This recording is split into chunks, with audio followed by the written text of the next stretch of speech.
السلام علیکم. دوه اهم واقعات. اولنې خو دا دی چې داسې ښکاري چې نواز شریف صاحب کوم چې د مسلم لیگ نون سربراه دی بیا خپل وطن لندن ته روان دی، ځکه چې کورونه هلته دي، بچي هلته دي، نوسي هلته دي، کاروبار یې هلته دی. دلته کې صرف الیکشن لا او اقتدار لا راځي. نو یو څو ورځې مخکې عمران خان په جیل کې دا خبره کړې وه چې د نواز شریف بیگ تیار دی، خو یو څو ډاکومنټس راټولوي نو بیا به ځي. بیا نجم سیټي هم ګراوند جوړولو دپاره وي چې د نواز شریف صحت ښه نه دی او کیدای شي چې هغه علاج له لاړ شي. خو دا خبره د صحت سره ریلیټډ نه ده، دا خبره ده د قاضي فایزي سره.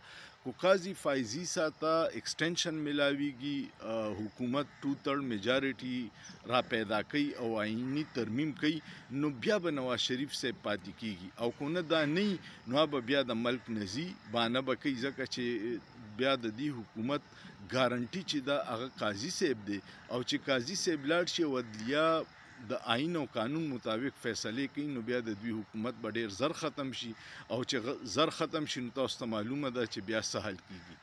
دویم یو ویډیو کلیپ وایرل دی او بیا ورسره د هلکانو په سوشل میډیا زوړ یو ویډیو کلیپ هم لګولی دی. دا دی چې د عمران خان سره خپل ډاکټر عاصم ملاقات کړی، یو 45 منټ د هغه چیک اپ کړی، او چې بار راووتو نو هغه دا ووی چې عمران خان بالکل فټ دی، د زړه دړکن هم ټیک دی، هر څه صحیح دی. او ماته وی چې مال کتابونه پکار دی ډیر را راوړي. څوک چې په جیل کې او کالی وشي نو خلک وی چې دی بس د بهر د تلو کوشش کوي. خو عمران خان های کورټ ته درخواست ورکړی چې مال د ایکسرسایز ډمبلز پکار دي 14 کیلو، خپل الکتریک برش می پکار دی او کتابونه می پکار دي.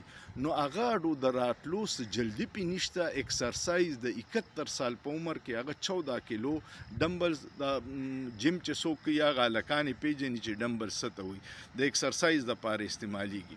بل طرف ته یو زوړ کلیپ خلک لګوي په سوشل میډیا، کله چې ډاکټر عدنان به د جیل نه راووتو نو د نواز شریف به دومره یو اوږد لیست د بیمارو وي چې ځینې بیماریانې به ډاکټرانو هم نه وي اورېدلې، چې دماغ یې واړه شوي دي، دماغو ته رګونه چې ځي هغه کمزوري شوي دي، د زړه رګونه یې بند دي، انجاینا د ورته، پیس میکر ورته لګېدلی دی، او د فالج خطره د ورته. دومره بیماریانې به وي چې څه همدردي حاصل کړو دی په څه بانه وباسي او پلیټلیټس یې وله کم کړه. اخو بیا ډرامه پته ولګېده چې جنرال باجوا د هغې سهولتکاري کړې وه او هغه ریپورټس هم مینج شوي او د دې اعتراف وزیر دفاع خواجه آصف په یو پروګرام کې کړی چې د عمران خان په حکومت کې چې تللی نو جنرال باجوا اسټیبلیشمنټ لیږلی د عمران خان دی پای کې څه رول نه. نو دغه دوه کلیپه وایرل دي چې یو ډاکټر عدنان او یو د ډاکټر عاصم چې یو د عمران خان بیماری باره کې بالکل نه وي، چې بالکل فټ دی، حشاش بشاش دی، او ډاکټر عدنان وایي چې د دنیا هره بیماری په میا صاحب کې ده. نو په لیډر او په ګیدړ کې دا فرق وي.